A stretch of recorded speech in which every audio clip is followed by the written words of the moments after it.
श्री स्वामी समर्थ. नामस्मरण कसे करायचे? स्वतः स्वामींनी बाळप्पा महाराजांना सांगितले की नामस्मरण म्हणजे काय आणि नामस्मरण आपल्याला कसे करायचे आहे. बालप्पा नामस्मरण म्हणजे फक्त शब्दाचा उच्चार नाही, ती मनाची हाक आहे. बाळप्पा जेव्हा स्वामींजवळ बसले होते त्यांच्या मनात पुष्कळचे प्रश्न होते. ते प्रश्न स्वामी अंतर्ज्ञानी होते आणि त्यांना कळले.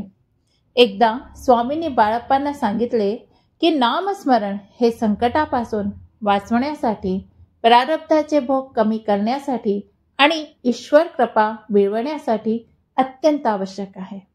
बाळप्पा, जीवनात नामस्मरण हे विपरीत प्रारब्ध निर्माण होण्यापासून सुद्धा वाचवते. तेव्हा बाळप्पा स्वामींना म्हणाले, स्वामी, आम्ही रोज तुमचं नामस्मरण करतो, पण कधी असं होतं मन शांत होत नाही, कधी ध्यान लागत नाही, कधी खूप जास्त आळस येऊन जातो, म्हणजे असं काहीतरी आमच्याबरोबर होतं. आता तुम्ही सांगा की नामस्मरण कसं करावे की तुम्ही सतत आमच्या मनामध्ये राहिले. स्वामी म्हणाले, बाळप्पा, नामस्मरण म्हणजे फक्त शब्दांचा उच्चार नाही. ज्याप्रमाणे एक बाळ आपल्या आईला हाक मारतो तसंच मनाने आमचं नाव घ्यावं आणि आम्हाला हाक द्यावी. बाळप्पा म्हणाले, स्वामी, मग नामस्मरण कधी आणि कसं करावं? स्वामी बाळप्पांना म्हणाले, सकाळी उठल्यावर, कामात आणि झोपण्यापूर्वी, कधीही कुठेही येता जाता आमच्याशी बोला. मनातलं सांगा. मन एकाग्र नसेल तरी चालेल, चिंता करू नको, फक्त नाव घेत राहा. ओम श्री स्वामी समर्थ हे नाव जिवेवर आलं की आम्ही तिथेच प्रकट होतो. बाळप्पा स्वामींना म्हणाले, पण स्वामी, मन भटकतं, विचार येतात, तेव्हा काय करावं? तेव्हा मन आमचं बिलकुल स्थिर होत नाही, खूप भटकत राहतं. स्वामी हसायला लागले आणि म्हणाले, बाळप्पा, मन भटकलं तरी हरकत नाही बाळा. तुला माहीत आहे, एखादं लहान मूल धावून घडी घडी आईच्या मांडीवर येतो, तिच्याशी बोलतो. तसंच मन भटकलं की पुन्हा त्या नामस्मरणाकडे आपल्याला आणायचं आहे आणि त्यांच्याशी, स्वामींशी, ज्यांच्याशी सुद्धा तुम्हाला बोलायचं आहे, मन मोकळं करून बोलायचं आहे. आणि एक दिवस असा येईल मन स्वतःच नामात विसरेल. बाळप्पांनी स्वामींना विचारले, स्वामी, नामस्मरण करताना तुमचं स्वरूप डोळ्यासमोर ठेवावं का? आणि ते स्वरूप आमच्या डोळ्यासमोर नाही आलं तर आम्ही काय करायचं? स्वामी म्हणाले, हो, तुम्ही एकदा डोळे मिटा आणि पहा, तुमच्या अंगावर सुवर्ण प्रकाश येत आहेत का? ओम श्री स्वामी समर्थ नाव गुंजत आहेत का?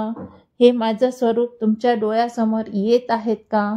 जर नाही आलं तरी काही हरकत नाही, कारण की धीरे धीरे प्रयत्न केल्यावर आपले आप त्याच्या मनात, त्याच्या हृदयात मी निवास करीन आणि हा सुवर्ण प्रकाश त्याला एक ऊर्जा देईल. तेव्हा आपोआप त्याला मी डोळ्यासमोर तेजोमय रूपात दिसीन.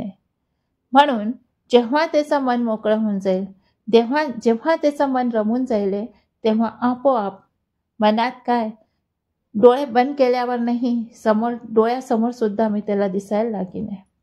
बाळप्पा स्वामींना म्हणाले, स्वामी, एवढं सुंदर सांगितलं तुम्ही, पण काही वेळेस खूप जास्त आळस येतो. त्या दिवशी आम्ही नामस्मरण नाही करत, आम्ही नावच घेत नाही. मग अशा वेळेस तुमचं नामस्मरणमध्ये खंड पडतो.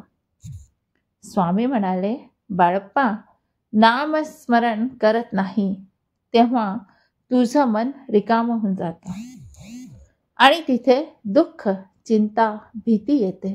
जिथे नामस्मरण असतं तिथे ऊर्जा असते, आमचा वास असतो, तिथे अंधार राहत नाही. आमचे नाव म्हणजे अग्निज्योत, ती मनात पेटवली की सर्व संकट वितळून जातात. बाळप्पाच्या डोळ्यात अश्रू येत होते. ते म्हणाले, स्वामी, आता कळलं की नामस्मरण म्हणजे तुमचे अस्तित्व अनुभव करणे. स्वामी म्हणाले, हो बाळा, नामस्मरण म्हणजे आमच्याशी संवाद. ज्याने नाम जपलं त्याने आम्हाला मिळवलं. नाम घेत जा, मनात प्रेम ठेवा, आम्ही तुझ्या प्रत्येक श्वासात आहे. त्या क्षणी बाळप्पांनी डोळे मिटले.